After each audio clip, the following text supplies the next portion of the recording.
Good morning, Mineola and beyond.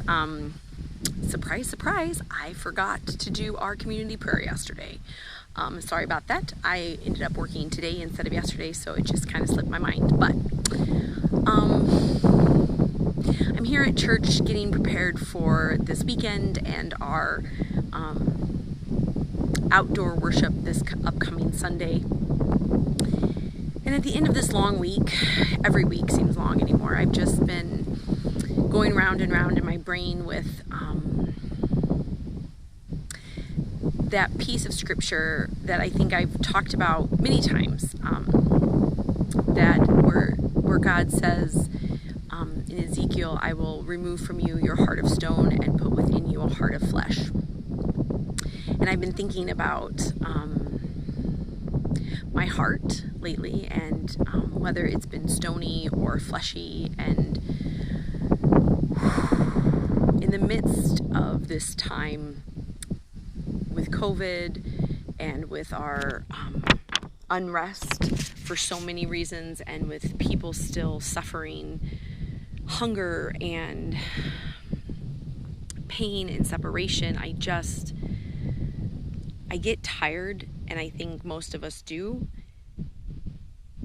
And in my exhaustion, I get hard, and my heart hardens, and I feel I don't want to feel anymore. And I've come to that a bit at the end of this week. It's been a week of that low level and sometimes high level, that high grade of anxiety for myself, just in and out with some of our work stuff, but also just some personal things, and just doing all of it during a global pandemic.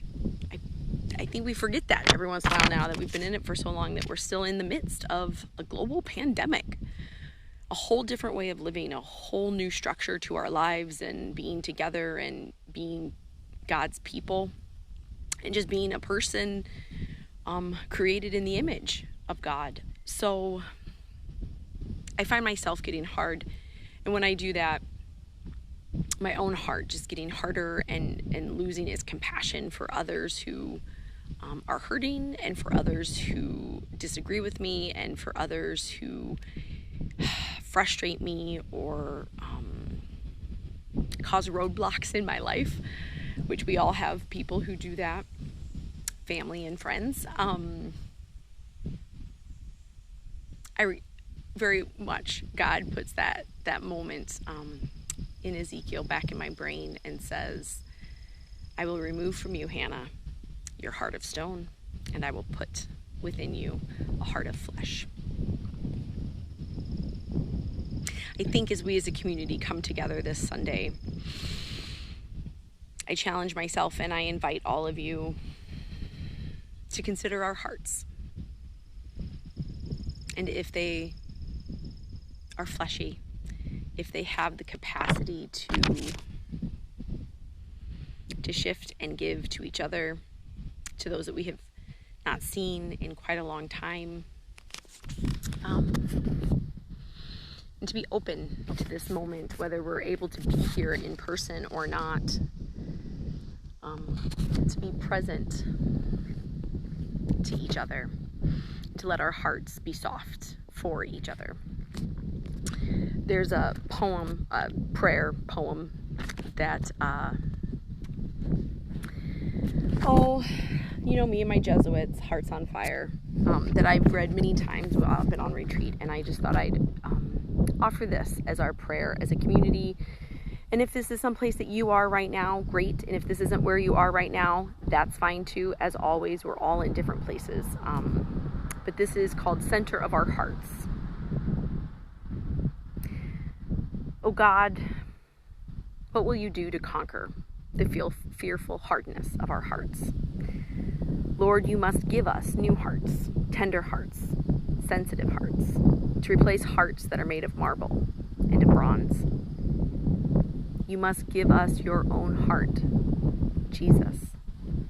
Come, lovable heart of Jesus, place your heart deep in the center of our hearts, and enkindle in each heart a flame of love as strong, as great, as the sum of all the reasons that I have for loving you, my God.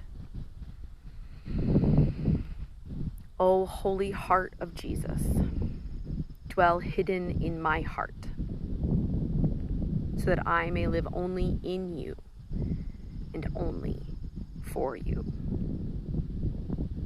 Amen. It's written by Saint Claude La Colombière. I'm going to say that I said that right. I'm sure I didn't, but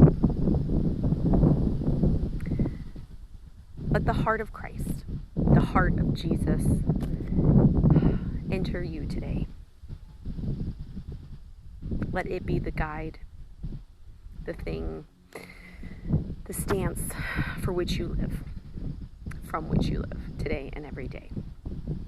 Thank you all for continuing to join me even when I cannot do this in scheduled times. I appreciate that. Enjoy this beautiful, beautiful, beautiful day.